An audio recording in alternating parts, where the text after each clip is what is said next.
Welcome back, everyone. Today we'll be starting off with SCP-112, the Variable Coaster, then SCP-113, the Gender Switcher, and finally, SCP-114, the Bringer of Conflict. Now, without further ado, let's begin. Item Number: SCP-112, Object Class Euclid. Special Containment Procedures. SCP-112 is contained within the abandoned Data redacted. amusement park, designated Site. Data redacted. The site is to be staffed with a standard complement of 12 armed guards dressed as designated Amuse-tastic Land garb to prevent civilian interference. SCP-112's power supply is housed within a standard Foundation prefab building with 2 high-security door locks and a standard staff of 6 security staff and 1 operator. Since all other rides in site Data redacted. are intentionally disabled, civilian intervention is low. As the anomalous properties of SCP-112 occur regardless of its condition, only mandatory maintenance work is to be done on SCP-112. This also ensures that local civilians treat SCP-112 and its surroundings as abandoned and ignored. All tests involving SCP-112 must be conducted with a portable toilet nearby, as well as a small table with basic food and drink items. Description: SCP-112 is a steel sit-down roller coaster formerly known as the Blue Steel Surfer, built in 19... Data redacted. SCP-112 was marketed as the crown jewel of the Data redacted. amusement park. Initial testing of the ride resulted in extremely negative experiences from testing staff. When these reports became public knowledge, the financial repercussions of the failure of the Steel Surfer resulted in the parent company of the amusement park going bankrupt. The property was abandoned and undisturbed until 19... Data redacted. when a local gang broke into the park and reactivated the improperly disabled rides, SCP-112 included. When police attempted to arrest the members who were exiting SCP-112 after its inaugural ride, the riders began to Data redacted. attracting local media attention. For more information, see the archive. Suspecting the ride had traits within its mandate, the Foundation purchased the park, under the auspice of rebuilding the park as Amuse-tastic Land, in order to test for any potential anomalous properties from the ride. When SCP-112 is started, the ride functions as expected until Point Alpha, its primary drop. When a car reaches Point Alpha, the train vanishes. After 3 minutes, the estimated time the train would normally take, the train rematerializes at Point Omega, 3 meters from the coaster's starting point. Human subjects riding SCP-112 have a drastically different experience compared to outside observation. The time frame between Point Alpha and Point Omega is massively extended, with subjective ride times ranging from 4 minutes to Data redacted. months. The properties of the ride also vary from person to person. Most subjects report elements of the ride that do not exist on the proper ride, like bat wings, cobra rolls, and inclined loops. Subjects do not have any sense that the rest of the world is alien or otherwise different, only the ride experience is different. Upon exiting the ride, subjects typically experience feelings of confusion and ill health, depending on the subjective time they spent riding SCP-112. These feelings are based not on any physical maladies, but the subjective experience of dealing with a physical malady for an extended period of time. For example, a subject with a subjective ride time of 3 days may experience confusion that he had strong feelings of hunger for most of his ride, but at the end of the ride, he was not hungry at all. Addendum A. Assorted Experiments. Experiment 11-23-45-34. Date unspecified. Subject D-34-53-4. The D-Class was sent on SCP-112 at 2:42 p.m. The train reached Point Alpha at 2:43 p.m. Rematerialization at 2:46 p.m. Upon exiting SCP-112, the D-Class quietly asked for an aspirin upon passing out. Upon revival and medication, D34534 reported a subjective ride time of 36 minutes, with multiple loops and twists not found on SCP-112's architecture. Experiment 11-26-75-64. Date unspecified. Subject D6756-4. The D-Class was sent on SCP-112 at 1:30 p.m. The train reached Point Alpha at 1:31 p.m. Rematerialization at 1:34 p.m. The D-Class reported a subjective ride time of 4 minutes, which D6756-4 reported as enjoyable, with the exception of that part where the car jumps off the track and lands right before the loop.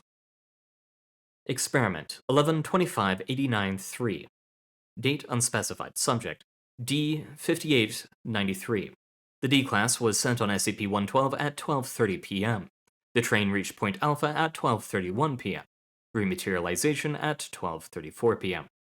At the end of the ride, the D-Class immediately ran to the table with consumables, wordlessly consuming everything he could grab onto, including the wrappers of previously consumed food objects.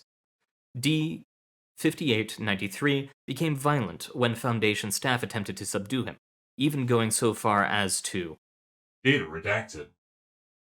Upon capture and interviewing, the D-Class remained confused and disoriented, continuously saying the phrases, "No food till the ride is over," "Let me sleep," "Let the spinning stop," and 152 lights. The Foundation believes that the D-Class's statements imply that his subjective ride time was approximately 5 months long, and during his trip he experienced 5 months worth of malnutrition and exhaustion despite no physical proof of these experiences found.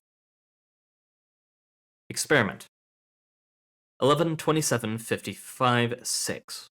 Date unspecified. Subject D7556. One standard issue camera facing D7556. The D-Class was sent on SCP-112 at 11:36 a.m. The train reached Point Alpha at 11:37 a.m. Rematerialization at 11:40 a.m. The D-Class experienced symptoms similar, but muted, to those of D5893. During the interview, D7556 explained that his subjective ride time was 1 month and 6 days long. During his trip, he was unable to eat or sleep and suffered major headaches from SCP-112. The D-Class reported experiencing every sort of roller coaster element currently in use, and a few believed to be conceptual. Camera footage lasting 3 minutes shows D7556 sobbing for the duration of the ride, with movement consisting with SCP-112's physical track.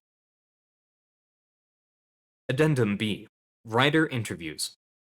Experiment 112-35784-23-512. Post-ride interview number 1. Subject D35784. Interviewer Dr. Data redacted. Interview type Post-ride interview. Doctor. How are you feeling, 35784? D-Class. Rolls eyes. I'm fine. It was just a roller coaster ride, dude. Maybe you have me confused with the other guy. You know, the one that attacked when the ride was over. Doctor. I will, in time. Describe your experience on SCP-112, please. The D-Class laughs. What's there to say? Before I was sent to jail, I designed coasters.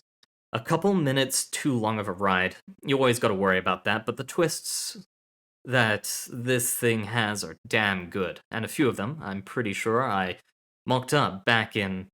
Data redacted. It would be a lot better if the next to me wasn't acting like a damn fool. Doctor. D23512? What was he doing? D35784. It's what he wasn't doing that pissed me off. He was slouched over so much that his restraints were taut, just facing forward. Think his mouth was open the entire time if it were possible. I'd say he looked like someone who had been on a crying jag for a few hours. I don't know. When we got that slow point before the banked curve, I tried snapping my fingers in front of him. Idiot just barely turned to face me. And you know what happened afterwards? Doctor. Yes, he punched you. D-class. Not really a punch, really. Slapped me, shaking me, trying to choke me. I don't get the impression that he really wanted to kill me, just wanted to get an answer out of me. That's what he said, actually. Shit like, why don't you look at me? And why did you not stop cheering the whole time? In a very hoarse voice. Was in mid-question with another when the guard introduced their rifles to the back of his head. Experiment 112 35784-23512. Post-ride interview number 2. Subject D23512. Interviewer the doctor. Interview type post-ride interview. Forward. This interview was conducted 3 weeks after riding on SCP-112 with D-35784. D-23512 is not willing to speak verbally since his ride. From time to time, he attempts to speak, but shows signs of discomfort and pain in doing so, stating that his throat is too sore to talk. While there is no medical issue with D-23512, his experiences have obviously left him traumatized from his experience on SCP-112. One of the doctors estimates a full recovery is possible before monthly terminations, and that at such time he will be capable of estimating precisely how long his subjective ride time was. This interview was conducted through written communication. Given his fixation on certain traits of the ride, this transcript has been edited for brevity. Doctor. Hello, 23512. How are you doing? The D-class. Still hurts, still dizzy. Loops and loops. Spins, spins, spins. Forever and ever. Doctor. Why do you say your throat hurts? D-class. Screamed over and over. Girl wouldn't answer me. She never looked at me. I screamed and screamed till I couldn't scream anymore. Throat got better, screamed again. Never looked, never noticed. Just kept cheering the hell of ups and downs, and ups and downs, and side to side and side to side. Doctor. I'm assuming you're talking about the person who went on the ride with you. 35784. D-class. Girl with big jiggling tits. Cheered and laughed, cheered and laughed. Every spin, every turn, every twist. Even when it got dark, I could hear her laughing and wooing. Couldn't sleep 'cause of her laughing and cheering. Light and day, bright and dark, always screaming and giggling. How could she do that? Doctor. She told me you were just sitting there, staring ahead. She said she tried to get your attention, but you never responded. D-class. I waved and shook her. She didn't move, didn't notice, just kept cheering. Tried to tune her out for a few months at a time, but she never noticed me. Kept cheering, kept screaming, kept laughing at time. As starved and peed myself and slammed my head against the side till I bled.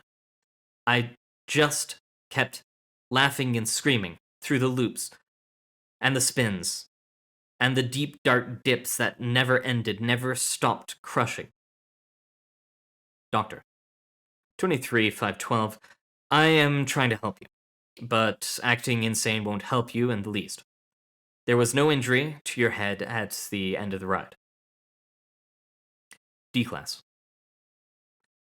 It was there I felt it. The warm on my head till it got cold and stopped spilling. Still itches. Doctor. So, what happened at the end of the ride? You had a bit of an issue with 35784? D class. She stopped laughing and giggling after all that time, and she looks at me and smiles and says, "Nice ride, eh?"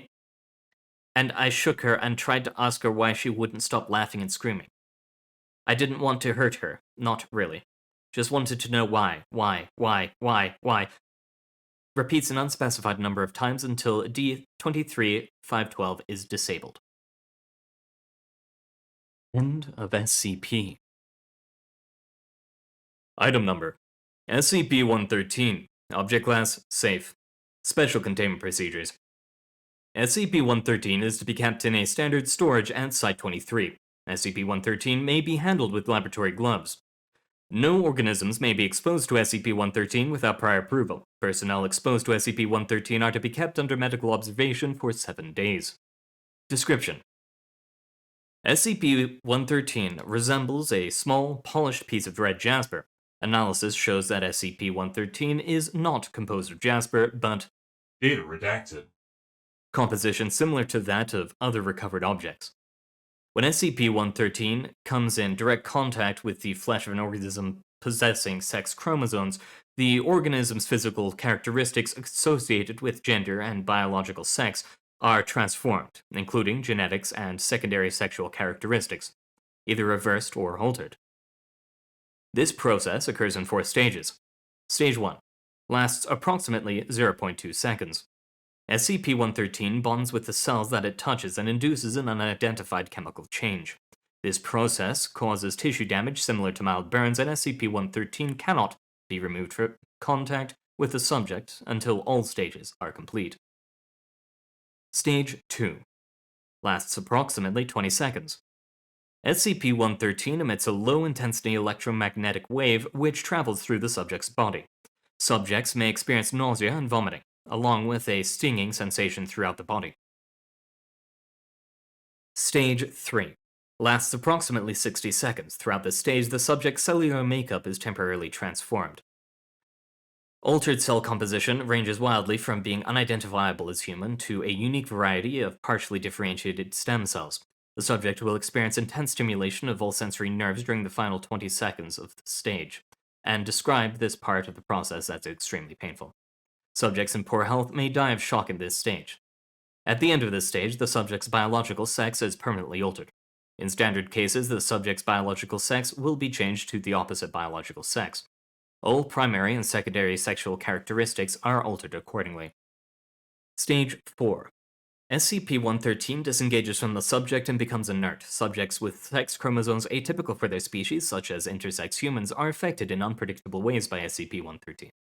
In human intersex subjects, this appears to be influenced by gender identity. Such subjects may be unaffected, or their bodies may change to match baseline male or female bodies, with sex chromosomes to match, and other results may occur. Usually, change seems to match or partially match subject's gender identity during initial use.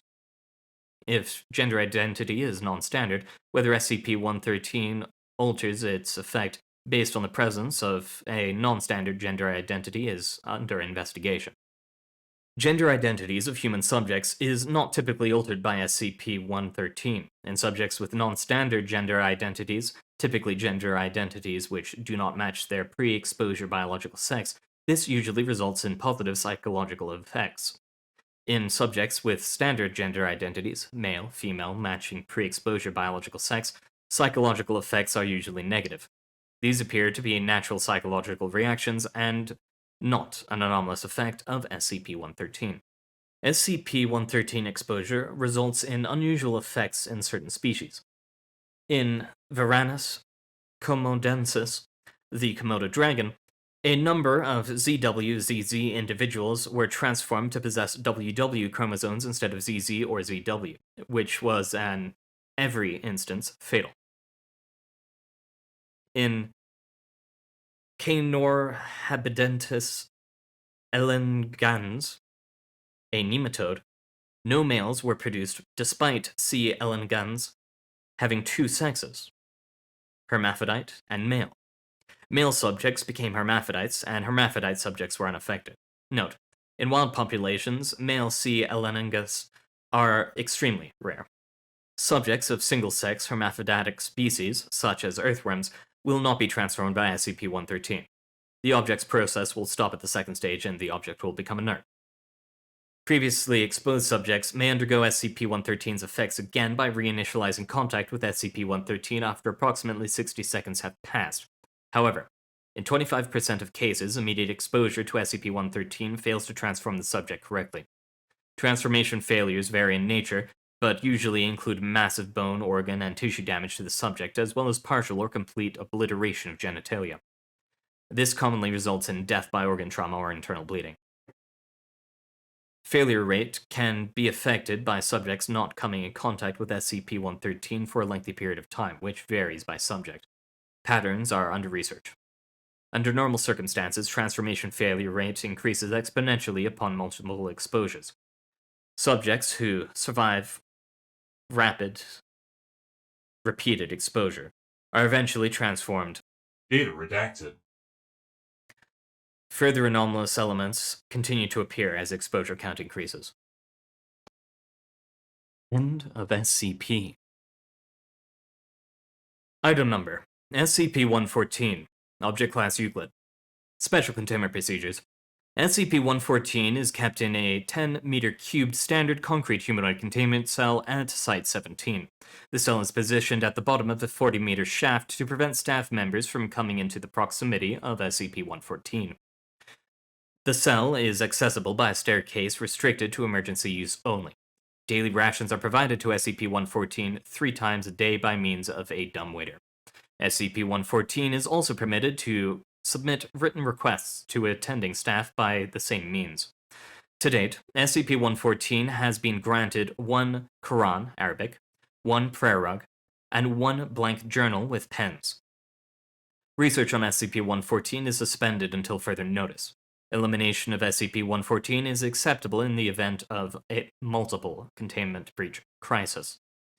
Description: SCP-114 is a Pashtun woman of Afghani origin, approximately 40 years old and 160 centimeters tall. SCP-114 has the involuntary effect of fostering and escalating violent conflict between all individuals in her proximity.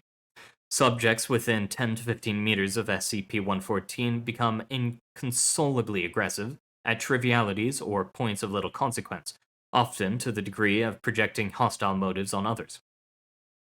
Arguments generally arise between individuals after 1 to 3 minutes of exposure to SCP-114. The resulting arguments turn to violence in all cases. Notably, persons affected by the presence of SCP-114 will never exhibit hostility towards SCP-114 or attempt to inflict harm upon her. Subjects ordered to deliberately injure SCP-114 find themselves unable to do so. For relevant information, see Experiment Log 114-A. Communication with SCP-114 has only been possible through written notes or electronic means. Researchers have gleaned that SCP-114 is unaware of her effect on other people. She shows little to no response to exposure to violence, and seems to be under the impression that human beings are naturally aggressively hostile to one another. SCP-114 is consistently unresponsive and uncooperative with researchers, and appears to be acutely wary of human interaction. Due to the difficulty of communication with SCP-114, psychological evaluations have been speculative at best. Rudimentary assessments strongly suggest psychological trauma.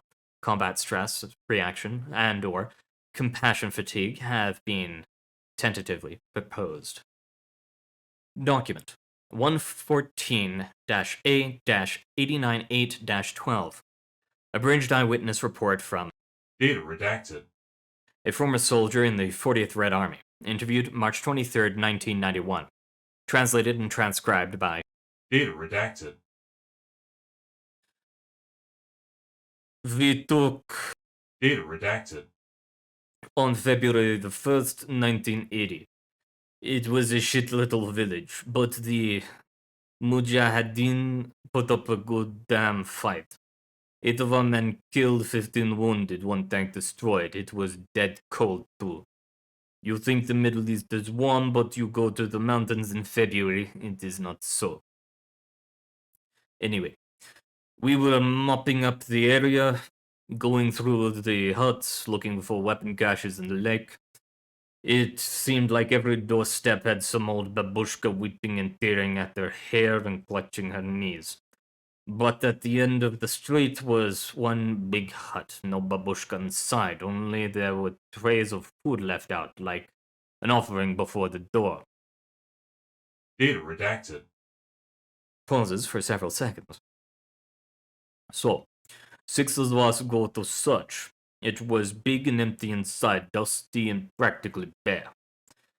Didn't look like anyone had been in there in a long time, but soon we hear this soft whimpering, though, and look, over in the corner there's a little girl.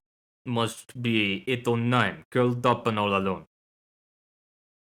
Piotr, he's such a big softy, he goes over, he bends down, puts out his hand, says, "Come on, little one. It is okay, we won't hurt you." But the little girl won't budge. Then Petri stands up all stiffly and looks back at us funny. Konstantin walks over and puts a hand on his shoulder, tells him to leave the girl alone, laughing good-naturedly. Piotr gets all red-faced, like he is at a full bottle, and shouts, "Get your damn hand off my shoulder," or something of the sort. He looks like a wild animal, we are all in surprise. And suddenly they are on the ground, and he's bashing Konstantin's face in with the butt of his rifle. Screaming, it took 3 of us to pull him off, and by then Konstantin was dead. Experiment log 114A.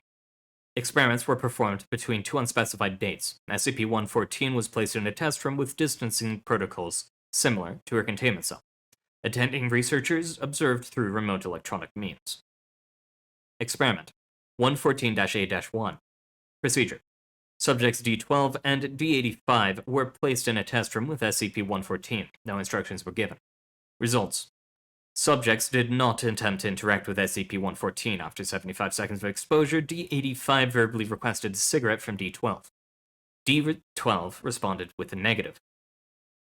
D85 proceeded to shove D12 against the wall of the test room. Subjects began fighting with apparent intent to kill. Subjects ignored verbal entreaties to cease. Subjects terminated. Throughout the experiment, D114 watched the proceedings but was visibly unmoved. Experiment 114-A-2. Procedure. Subjects D54 and D56 were placed in a test room with SCP-114. A plastic screen was placed across the length of the test room so that the subjects were unaware of the presence of SCP-114. Results. Comparable to Experiment 114-A-1. Subjects terminated. Experiment 114-A-3. Procedure.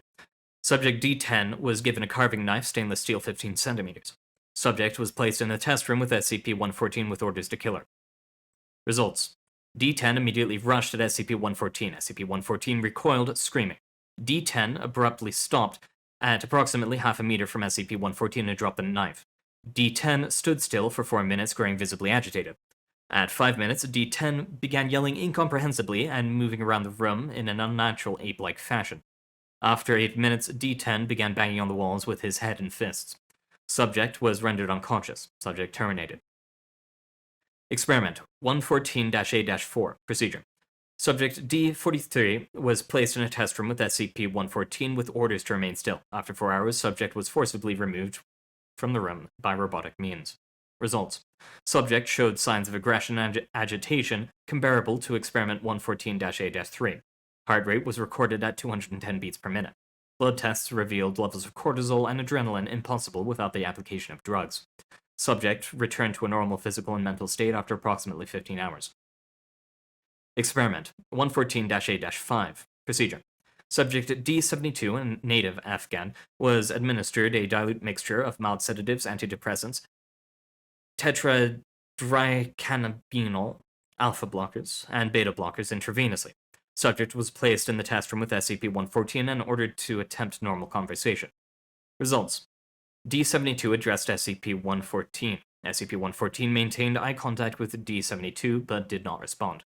After 45 seconds, D-72 began shivering and shouting. At 1.5 minutes after exposure, D-72 fell to the floor in convulsions. Subject expired after 3 minutes. Autopsy of the cadaver revealed massive cerebral hemorrhage. Alright, thank you for coming, everyone. That's going to be the end of our reading. I hope that you'll come back again another time, but until then, I hope you have a wonderful time out there and you enjoy yourself. Thanks for coming.